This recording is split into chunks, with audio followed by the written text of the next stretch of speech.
Un peu d'histoire. Mayotte fut à l'origine peuplée d'Africains venus de l'est de l'Afrique, puis par des Sakalaves venus du nord de Madagascar. Les premiers contacts avec l'islam se firent via des navigateurs shiraziens venus de Perse qui s'installèrent à Mayotte au XIVe siècle. Les premiers Européens firent de Mayotte un point de ravitaillement sur la route des Indes dès le XVIe siècle. Et c'est en 1841 que la France, chassée de l'île Maurice par les Anglais, chercha une autre base de ravitaillement. Le sultan d'alors, Andry Anan Souli, ayant peur d'être envahi par les troupes du sultan d'Anjouan, son voisin, décide de vendre son île aux Français. Le négociateur du roi est le commandant Passot. Passot était un homme humaniste qui a été chargé par l'amiral Dehael de négocier avec Andry Anan Souli pour la cession de Mayotte. Ce n'était pas la vente comme certains historiens veulent le faire croire, c'était une cession de Mayotte.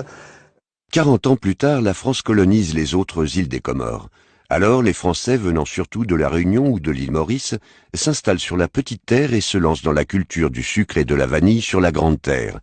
Les vestiges de la colonisation sont toujours présents. L'ancien palais du gouverneur, conçu par Gustave Eiffel, et oui, mais il ne vint jamais sur place, la petite église catholique. Le premier hôpital de Mayotte qui sera jusque dans les années 80 le seul de Mayotte. Et les bases militaires dont la plus importante actuellement est celle de la Légion étrangère.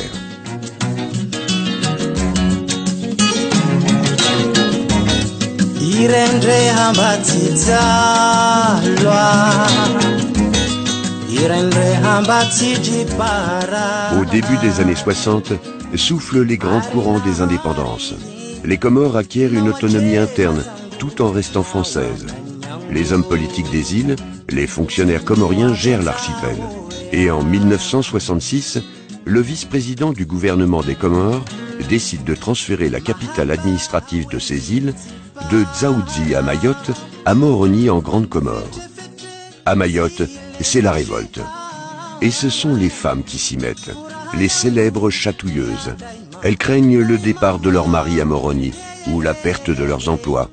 Et plus encore, que la fin du statut de capitale pour Dzaoudzi n'affaiblisse l'économie mahoraise au profit des autres îles avec lesquelles les relations ont été depuis toujours tendues. On les appelle les chatouilleuses parce que ce sont elles qui ont certes déclenché la révolte, entre guillemets, vis-à-vis du président comorien en 1966.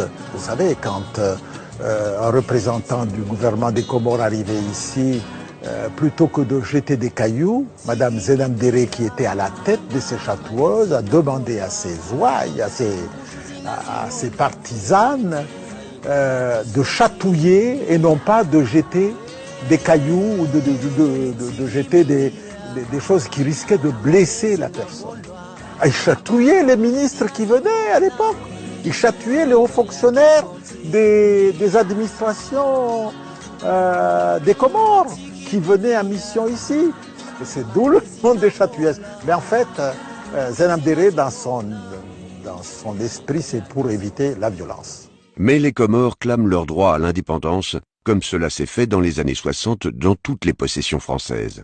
Un premier référendum est organisé en 1974 dans chaque île. 3 d'entre elles votent pour l'indépendance. Mayotte la refuse, poussée par l'une des plus grandes personnalités politiques de l'île, Inoussa Bamana. Nous n'en voulons pas de l'indépendance à la merde, à la con.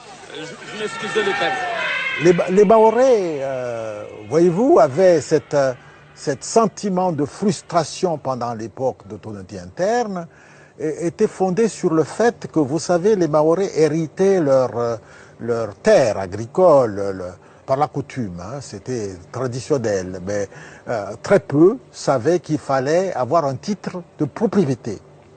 L'administration de l'époque, qui était à prédominance grand comorien et anjouanais, favorisait les gens des îles voisines, en particulier les Anjouanais, même si ces Anjouanais ne résidaient pas à Mayotte. Ils avaient la facilité d'acheter de terrain. Donc, un habitant de Mayotte, un paysan de Mayotte, se voyait un jour son terrain agricole titré au nom d'une personne d'origine anjouanaise qui était soit à Mayotte ou qui était à la Grande Comore. Ce mouvement d'appartenance de Mayotte à la France, de renforcement de l'appartenance de Mayotte à la France est né de cette situation de frustration et de spoliation des terres. L'indépendance pour cette population était vraiment quelque chose qu'il ne fallait pas du tout accepter. Un second référendum se tient en 1976 uniquement à Mayotte. La volonté d'appartenir à la France est confirmée. Mayotte devient alors une collectivité territoriale d'outre-mer et pour la métropole se pose la question célèbre, mais que faire de Mayotte?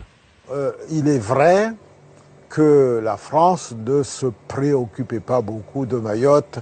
Le développement est resté figé depuis les années 1946 jusqu'aux années 80. Je pense que Mayotte ne présentait pas beaucoup d'intérêt, ni économique, peut-être même, ni stratégique.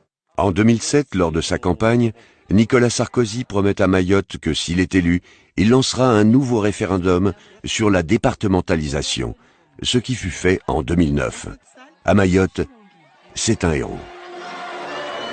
En fait, si nous sommes arrivés aujourd'hui à la départementalisation de Mayotte, c'est vraiment un combat des Mahorais, la ténacité de cette population qui en est emparée.